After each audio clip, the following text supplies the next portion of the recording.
9 truques que a indústria de cinema usa para nos manipular a assistir filmes e ainda assim nós caímos todas as vezes.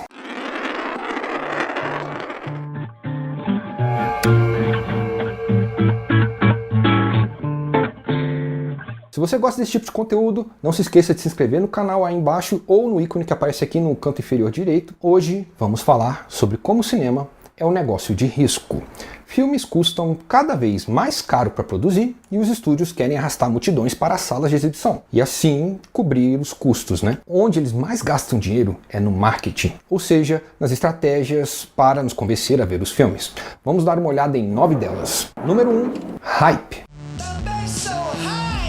Na cultura atual, hype é aquela empolgação maluca por algum conteúdo que vai estrear, por um determinado período. O termo vem de um conceito de marketing chamado de hype. O hype é o desejo exagerado que as pessoas têm acerca de algumas peças, seja um tênis, seja uma box logo, seja o que for, pode ser até um item de display. Faz muito sentido. Quanto mais perto de estrear, maior o hype pelo filme. E este hype tem prazo de validade. Nos filmes da Marvel, por exemplo, é o fim de semana de estreia. Assim que os fãs assistem, discutem até encher o saco por 1 ou 2 dias, então aquela coisa que foi a mais importante de todos os tempos deixa de ser importante e a vida segue adiante. Foda-se! Para construir hype, os estúdios têm uma das ferramentas mais bem-sucedidas de marketing, os trailers. Pensa assim, a gente odeia propaganda. Ficamos bravos com 5 segundos de ads no YouTube. An ad. Oh, unskippable. Damn it. Mas ainda assim, assistimos empolgados os trailers, que são propagandas compridas que podem chegar até 3 minutos de duração. Eu coloquei o hype aqui em primeiro lugar na nossa lista porque todos os próximos 8 itens servem como ferramentas para construir hype.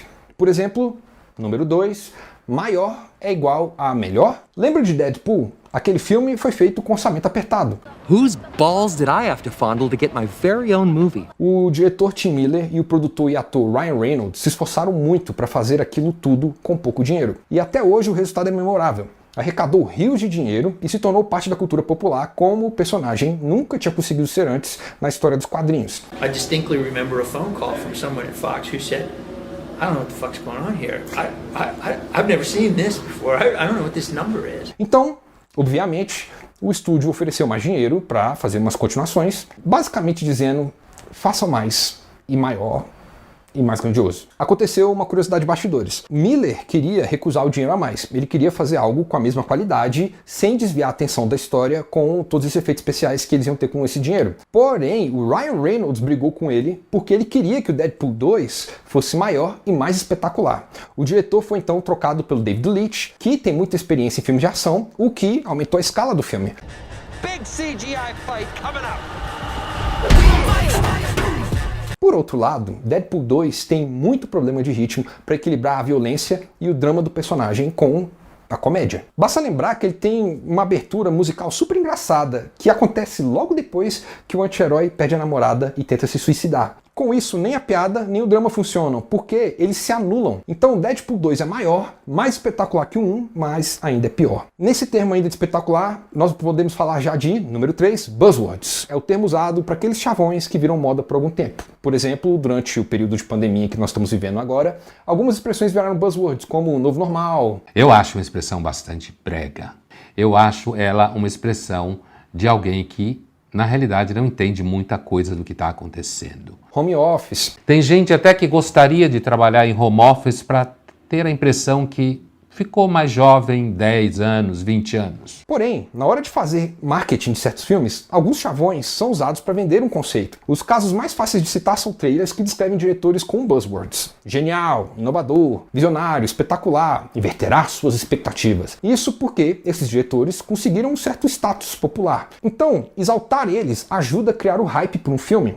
Agora, todo mundo está empolgado para rever Liga da Justiça, um filme que agradou poucos. Mas, como o sobrenome do Snyder está envolvido, temos hype. Esse acúmulo de hype cria o nosso próximo item, que é, número 4, Fear of Missing Out, também conhecido como FOMO, e que pode ser traduzido para medo de ficar por fora. É algo muito comum nos tempos atuais em que é preciso consumir mais jornais, mais seriados, mais filmes, para não se sentir excluído da conversa popular do momento. O nosso cérebro ativa neurotransmissores dopamina, que dá sensação de prazer, quando recebemos feedback positivo do nosso círculo social. Neste caso, relacionada com a ideia de pertencimento. Então, quando a gente não assiste aquela série ou aquele filme novo da Marvel sobre o qual todo mundo está falando, o cérebro sofre por não sentir que pertence, o que aumenta os níveis de cortisol, que causa estresse, ansiedade e até pode ser gatilho para a depressão. Mas é aí que está a beleza do FOMO.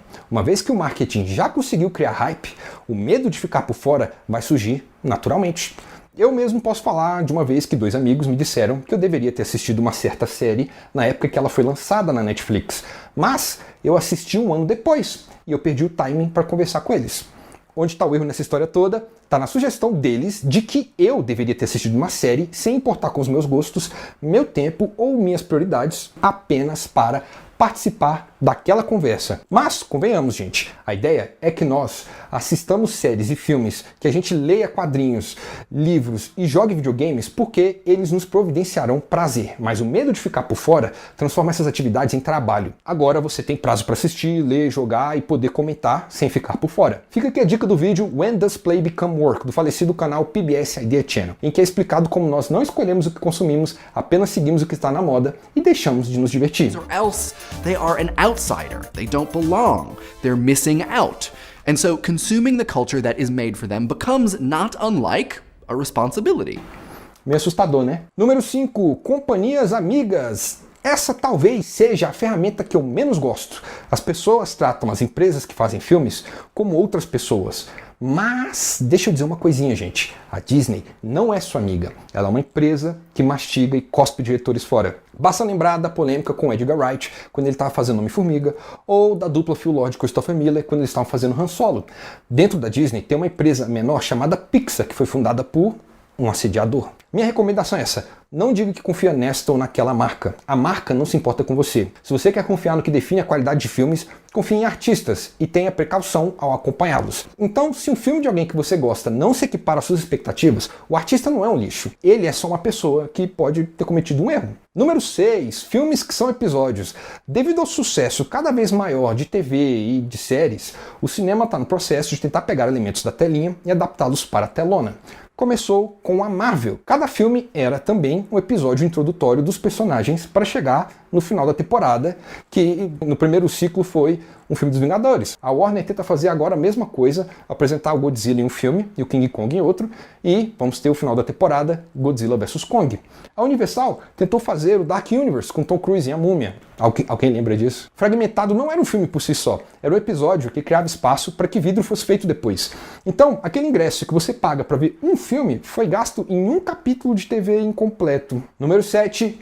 Storytelling. É algo antigo, mas que se tornou muito mais abordado nos últimos 20 ou 30 anos. Storytelling é, na verdade, uma ferramenta de marketing que eu gosto, porque ele acrescenta ao filme enquanto vende o filme. Basta lembrar da Bruxa de Blair. Parte do que fez com que aquele filme fizesse tanto sucesso foi a história que correu de que as gravações eram reais. Os diretores até mandaram os atores darem uma sumida para convencer todo mundo de que eles realmente tinham morrido ali naquela floresta. Outro caso muito legal foi a divulgação de Batman, o Cavaleiro das Trevas. Quem prestava atenção nos trailers e posters na época conseguia encontrar pistas que levavam para um ARG, ou um jogo de realidade alternativa. Havia pistas em sites e prédios que faziam as pessoas que seguiam elas sentirem que estavam seguindo orientações do Coringa, e assim aumentava o hype pelo filme. Também houve os curtas que complementam a história de Blade Runner 2049, ou o Animatrix, lembra? Os animes de Matrix curtos que acrescentavam as continuações Reloaded e Revolution. Matrix, nessa mesma linha, fez uso do próximo item da lista. Número 8. Uso de outras mídias. Podem ser HQs complementares ou games. No caso de Matrix, os filmes Reloaded e Revolutions tiveram um jogo Enter the Matrix. Se você jogasse ele, você viu o que acontecia com a Niobe enquanto os eventos do longa aconteciam. Por exemplo, você descobria no game como ela chegou na rodovia para salvar o Morpheus.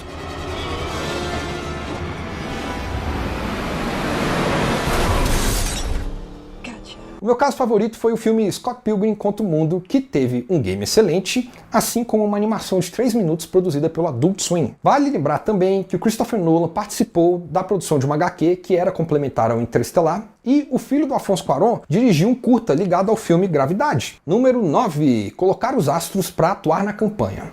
Nós temos a tendência de confundir os personagens que a gente ama nos filmes com os atores que interpretam eles. Por isso mesmo, a gente tem uma satisfação toda especial quando Sacha Baron Cohen faz a divulgação de Borat interpretando o Borat. E quando Ryan Reynolds deu entrevistas como Deadpool? At what point will audiences say, enough with the superheroes? Is it Deadpool 2? I bet it's Deadpool 2. Era só muito legal. E tem um que nunca mais vai conseguir desvencilhar do personagem. O Robert Downey Jr. é o Homem de Ferro. Ele nunca mais vai conseguir fazer nada na carreira dele sem ser chamado de Tony Stark. Vale lembrar também do elenco de Jumanji, que claramente está atuando nas divulgações desses últimos 2 filmes que saíram agora. Didn't you get the invite? It was a group text. I didn't get no group text. Did nobody text me? I didn't get anything. Esse vídeo é um de 2. Semana que vem vamos falar um pouquinho mais de truques de cinema, mas falaremos de truques que são dentro do filme e não para vender eles. O que você achou da nossa lista? Concorda? Discorda? Você acha que faltou alguma coisa? Ou um desses itens não deveria ter entrado? Comenta abaixo ou na publicação deste vídeo no site Aquela Velha Onda. Nós também respondemos no nosso Instagram, é Aquela Velha Onda tudo junto, pode procurar lá. Eu espero que você tenha gostado deste vídeo. Comente, curta, compartilhe e aperte o sininho para receber notificações de novos vídeos. Toda sexta-feira, 9 horas da manhã, publicamos um novo. Até o próximo.